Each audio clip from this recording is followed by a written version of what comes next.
बिस्मिल्लाहिर्रहमानिर्रहीम। अस्सलाम वालेकुम स्टूडेंट्स, होपफुली आप सब खैरियत से होंगे। आज हम इस वीडियो में एक्सरसाइज 1.2 जो पंजाब टेक्स्ट बुक बोर्ड की न्यू बुक आई है 2025 से ऑनवर्ड्स के लिए, उसकी एक्सरसाइज 1.2 स्टार्ट करने जा रहे हैं। एक्सरसाइज 1.2 से पहले कुछ जो थ्योरी जो कॉन्सेप्ट्स दिए हुए हैं वो ज़्यादा नहीं है, ना ज़्यादा लेंदी हैं, ना ही ज़्यादा वो मुश्किल और टेक्निकल है, बस वो इतने से हैं ये। तो इनको हम डिस्कस कर लेते हैं ताकि हमें एक्सरसाइज करने में बहुत आसानी हो जाए, जल्दी जल्दी इंशाल्लाह वो हमसे फिर हो जाएगी। अच्छा, सबसे पहला जो कॉन्सेप्ट है ना वो है रेडिकल एक्सप्रेशन का। रेडिकल एक्सप्रेशन क्या होता? आपने बहुत दफ़ा पहले चीज़ें की हुई हैं। स्क्वायर रूट क्या हुआ ना, सिर्फ अब नाम बदला है। देखिए, अगर ये आपका स्क्वायर रूट है और ये वैल्यू ये आपके अंदर जो जैसे अगर मैं आपको मिसाल दूं, मिसाल के तौर पे मैं आपसे कहूं स्क्वायर रूट ऑफ 5, ठीक है, ये सिर्फ एग्जांपल देने के लिए आपको बता रहा हूं। यहां पे देखिए, ये स्क्वायर रूट 5, यहां पे कुछ वैल्यू ना होना तो अंडरस्टूड है कि यहां 2 होता, यहां क्या होता 2। इसको आप इस फॉर्म में लिख सकते हैं 5 की पावर 1/2। मिसाल के तौर पे यहां कुछ नहीं है तो 2 है। अच्छा, अगर उसने यहां पे आपको दे दे 3 तो इसका मतलब होता यहां पावर हो जाएगी 1/3। यहां वो आपको दे दे लेट सपोज 7 तो ये पावर हो जाएगी 1/7। क्लियर हुई बात? ये जो 5 है और ये 7 है, इसके अलग अलग नाम, ये हर चीज मैंने यहां पे डिस्कस किया आपके साथ। देखिए, ये वैल्यू कोई भी हो सकती, अगर कुछ ना दिया हो तो 2 होता, और वो जब आप इसको इंडाइसिस की पावर की फॉर्म में लिख देते, इंडेक्स की फॉर्म में, तो ये 1 में आ जाता। ये जो है ना, ये जो साइन है ये कहलाता है रेडिकल साइन। इसको आप इस फॉर्म में लिख सकते हैं ना, ए, अच्छा ये n है तो ये आ जाएगा 1/n। n की वैल्यू कोई भी हो सकती। रेडिकेंड, ये जो अंदर है ना ए, ये कहलाता है रेडिकेंड। इंडेक्स ऑफ रेडिकल या पावर ऑफ रेडिकल क्या है? यहां इन केस यहां पे n, इस केस में क्या है 7। क्लियर हुई ये बात? अच्छा, ये आपको समझाने के लिए लिखा था, ये मैंने यूं कर दिया। रेडिकल साइन भी आपको समझ में आ गया। रेडिकेंड किसे कहते हैं? जो अंदर होता रेडिकल साइन के नीचे, वो रेडिकेंड होता, और उसकी इंडेक्स या पावर ऑफ रेडिकल क्या होता? जो यहां पे हो। क्लियर हुआ? ये रेडिकल भी समझ में आ गया, रेडिकेंड भी, इंडेक्स भी। लेकिन रेडिकल एक्सप्रेशन क्या चीज है? देखिए, अगर मैं आपसे लिखूं 5x, अच्छा इसका है स्क्वायर रूट या पावर, आप यहां पे स्क्वायर रूट लिखते हैं तो 2 है, हमने डिस्कस किया, या यहां पे 3 लिख दो। तो ये चीज ये है ना, ये एक पूरा एक्सप्रेशन है जो किससे मिलके बना? रेडिकल साइन से, इंडेक्स से, और जो अंदर आपको न्यूमेरिकल वैल्यू और आपको साथ में एक वेरिएबल दिया हुआ। तो ये पूरा ये क्या कहलाएगा? It's a radical expression. I hope ये बात समझ में आ गई। ले जी, पहला कॉन्सेप्ट हमारा डिस्कस भी हो चुका। अब आते हैं हम लॉज ऑफ रेडिकल पे। रेडिकल के कुछ लॉज हैं। क्या पहला क्या है कि अगर आपका रेडिकेंड जो अंदर वैल्यू है वो ए भी है, उसके ऊपर रूट है nth रूट, वैल्यू क्या है आपके इंडेक्स की? nth रूट है, तो ये इस ए के ऊपर भी है और बी के ऊपर भी है। इसको अलग अलग भी आप लिख सकते हैं कि ये रूट ए पे भी है, इस डॉट का मतलब multiply this multiply by this, तो ये कलेक्टिवली इसके ऊपर है, तो ये इसके ऊपर भी है और इसके ऊपर भी है। ये समझ में आ गया?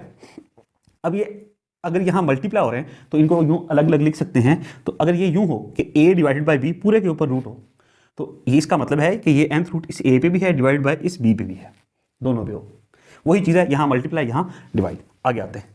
अब अगर ये a की पावर m इसके ऊपर nth रूट है, तो इसका मतलब है ये रूट इसके ऊपर है और ये nth पावर इस पूरे की है, तो इसको इस फॉर्म में भी लिख सकते हैं कि a की पावर जो रेडिकल है उसके बाद जो आपका इंडेक्स है n और इस पूरे की पावर n। क्लियर हुई बात? लेट सपोज अगर आपको यूं दिया हुआ हो 5 की पावर 2 और ये इसका क्यूब रूट हो गया, तो मैं इसको यूं लिख सकता हूं क्या? देखो, ये क्यूब रूट 5 का और पूरे की पावर 2, यूं पावर्स को आगे पीछे ये आ सकता। क्लियर हुई बात? यही चीज यहां पे बताना चाह रहा। ये तीनों लॉज आपने डिस्कस कर लिए, ये आगे अप्लाई होंगे। वैसे ये अलग से मुश्किल आते होते, अलग से नहीं आते, लेकिन ये क्वेश्चंस पे अप्लाई होंगे। फोर्थ वाला लॉ क्या है? nth रूट है a की और ये उसकी पावर n है। अगर आप, जैसे मैंने आपसे कहा कि आप इसको इस फॉर्म में लिख सकते हैं ना, तो यही चीज़ है, आपने इसको लिख दिया इस फॉर्म में कि a की पावर 1/n। कंफ्यूजन से हटाने के लिए अगर मैं आपको इसी फॉर्म में लिख दूं कि इसको जैसे यहाँ पे लिखा, इसको लिख सकते हैं 1/n और मल्टीप्लाई बाय ये पावर n है तो ये वैसे ही आ गई। अब ये n और ये n कैंसिल हो जाएगा, यहाँ बचेगा a की पावर 1, पावर कुछ ना हो तो 1 होती, 1 लिखने की जरूरत नहीं है, तो ये इस फॉर्म में आ जाएगा। क्लियर हुआ? जो रूट दी हुई हो अगर वही पावर हो तो जो नीचे वाला आपका रेडिकेंड होता वही एज इट इज आ जाएगा। फिर आते हैं, ये लॉज ऑफ रेडिकल थे, ये लॉज ऑफ इंडाइसिस है, मतलब ये जो पावर दी हुई होती ये वाली पावर, इसके लॉज क्या है, ये हमने प्रीवियस क्लासेस में किए भी हैं, लेकिन इनको दोबारा एक दफ़ा हम सिर्फ डिस्कस कर लेते हैं। ये सारी चीज़ें हमने प्रीवियस क्लासेस में क्यों है, अगर आपको ये नई लग रही है तो ये नई नहीं है, सिर्फ इनको हम रिकैप कर रहे हैं। नई चीज़ ये थोड़ी सी आपके लिए सर्ड हो सकती है। ओके, अगर बेसिस सेम है और उसके ऊपर पावर है और बेसिस सेम है तो पावर्स आपस में ऐड हो जाती है। बेस को एक दफ़ा लिखेंगे m और n, ये हो जाएगा m प्लस n, a की पावर m, और ये बेसिस सेम है और आपस में मल्टीप्लाई हो रही है, सेम हो और मल्टीप्लाई हो रही हो तो पावर्स ऐड हो जाती। क्लियर हुआ? अच्छा, अगर ये बेस है, इसकी पावर है और ये पावर की पावर है तो तब भी पावर्स आपस में यहाँ मल्टीप्लाई हो जाएंगी, a की पावर mn, पावर पावर से मल्टीप्लाई होगी, mn हो गया। फिर a b, इस पूरे के ऊपर पावर n है तो इसका मतलब है ये पावर इस a पे भी है और b पे भी है, इसको अलग अलग भी लिख सकते हैं आप।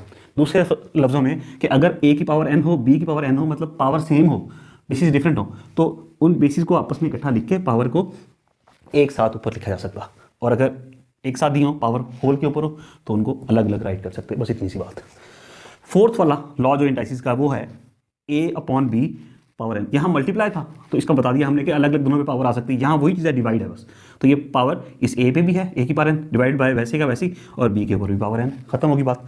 फिफ्थ वाले लॉ पे आते हैं, a की power n divide by a की power n equals to a की पावर, जब ये देखो बेसिस सेम है, हमने एक दफ़ा लिख दिया, ये नीचे पावर n है, इसको ऊपर लेके जाएंगे, जिस n से पहले कोई साइन है नहीं, कोई साइन ना हो तो प्लस होता, जब आप नीचे वाली चीज़ को डिनोमिनेटर को ऊपर लेके जाएंगे तो पावर का साइन चेंज हो जाएगा, अगर ये माइनस है तो प्लस हो जाएगा, यहाँ ये प्लस है तो ये ऊपर जाके माइनस हो जाएगा।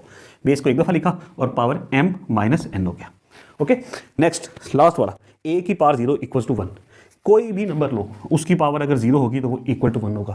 अगर आप लिख दो x की पावर 0 तो वो भी 1 के इक्वल होगा, अगर आप लिख दो 5 की पावर 0 तो वो भी 1 के इक्वल होगा, छोटा नंबर हो बड़ा हो। अगर आप लिख दो 1764, इतना बड़ा नंबर, इसकी पावर 0 तो स्टूडेंट्स ये भी 1 के इक्वल ही होगा। आई होप ये समझ में आ गया। तो यही एक पावर का लॉ या लॉज ऑफ इंडाइसिस या लॉज ऑफ पावर्स। तो a की पावर 0 मतलब किसी नंबर की पावर 0 किसके इक्वल होगी, 1 के। अब आते हैं हम सर्च पे। सर्च क्या चीज़ है, देखो बच्चों, एन इररेशनल, इसको थोड़ा सा ध्यान से समझ लेना, आ जाएगा फिर क्लियर हो जाएगा। An irrational radical with rational radicand, an irrational radical with radical rational radicand. Radicand क्या होता, जो अंदर होता, वो क्या होना चाहिए, वो सर्ड क्या होती कि जिसका रेडिकेंड रैशनल हो, मतलब ये जो अंदर हो ना ये रेडिकेंड, ये रैशनल होना चाहिए। ओके, लेकिन पूरे एक्सप्रेशन का जो आंसर आपको दिख रहा हो आए वो इरेशनल हो। इरेशनल से मुराद, जैसे मैंने प्रीवियस एक्सरसाइज 1.1 में कहा कि वो नॉन टर्मिनेटिंग होगा और नॉन रिपीटिंग या नॉन रिकरिंग होना चाहिए। √5 इरेशनल है, क्यों? √5 को अगर आप इसका स्क्वायर रूट निकालोगे ना अपने कैलकुलेटर पे तो आंसर आएगा 2 पॉइंट समथिंग, 2 पॉइंट दिस चलता जाएगा, कोई सिस्टमेटिक रेपिटेशन भी नहीं होगी इसके आंसर में और वो कहीं टर्मिनेट एंड भी नहीं हो रहा होगा, तो ये इरेशनल है। कैसे? दोनों कंडीशन मीट कर रहा है कि 5 जो है, जो रेडिकेंड है, रैशनल रेडिकेंड है। 5 एक इटसेल्फ तो एक रैशनल नंबर है ना जी, 5 को आप लिख सकते हैं इस फॉर्म में। रैशनल क्या होता है, जिसको आप P/Q की फॉर्म लिख सकते हैं, 5 के नीचे कुछ नहीं होता तो 1, 5/1, मतलब ये रैशनल नंबर है कि आप इसको P/Q की फ्रैक्शन की फॉर्म में राइट कर सकते हैं। तो 5 क्या है, जो रेडिकेंड, वो रैशनल है, बट पूरा जब आपने इसका रेडिकल लिया, स्क्वायर रूट लिया, तो जो आंसर बना वो इरेशनल बना। तो ऐसा एक्सप्रेशन, रेडिकल एक्सप्रेशन कि जिसका रेडिकेंड रैशनल हो लेकिन जब आप उसका रूट लें तो वो आंसर, वो नॉन टर्मिनेटिंग और नॉन रिकरिंग आए, वो इरेशनल हो, तो ऐसा इरेशनल वो क्या कहलाता, सर्ड कहलाता। क्लियर हुआ? अब देखो 9 भी तो एक रैशनल रेडिकेंड है, रैशनल रेडिकेंड है ना, इसके ऊपर स्क्वायर रूट है, लेकिन जब आप 9 का स्क्वायर रूट निकालोगे स्टूडेंट्स, यहाँ पे रफ वर्क यहाँ बताता हूँ, 9 का आप स्क्वायर रूट निकालोगे क्या आ जाएगा, 3 आ जाएगा, ऐसे ही। तो 3/1 लिख सकते ना, तो ये सर्ड नहीं है। हर चीज़ का अगर आप स्क्वायर रूट निकाल दो वो सर्ड नहीं होता। दोनों कंडीशन मीट होना जरूरी है कि अंदर तो रैशनल नंबर हो, पहली कंडीशन मीट होगी थी, बट जब आपने इसको सॉल्व किया तो आंसर जो आया आंसर इरेशनल नंबर नहीं आया, आंसर जो है वो रैशनल नंबर आ गया विच इज 3। तो ये भी सर्ड नहीं है, नॉट सर्ड। ओके ओके, अब आगे आते हैं। हमने एक्सरसाइज 1.1 में एक चीज डिस्कस की कि पाई ये इरेशनल है, आई आर लिख रहा हूं इसको। इसी तरह ये आइलर नंबर ये भी इरेशनल है, ये दोनों, ये भी इरेशनल है और ये भी इरेशनल है, ऐसा। तो ये पाई का अगर आप रूट लो या आइलर नंबर का रूट लो तो ये भी सर्ड नहीं है। क्यों नहीं है? पहली कंडीशन ही मीट नहीं करा। पहली कंडीशन क्या कि जो रेडिकेंड हो वो रैशनल होना चाहिए।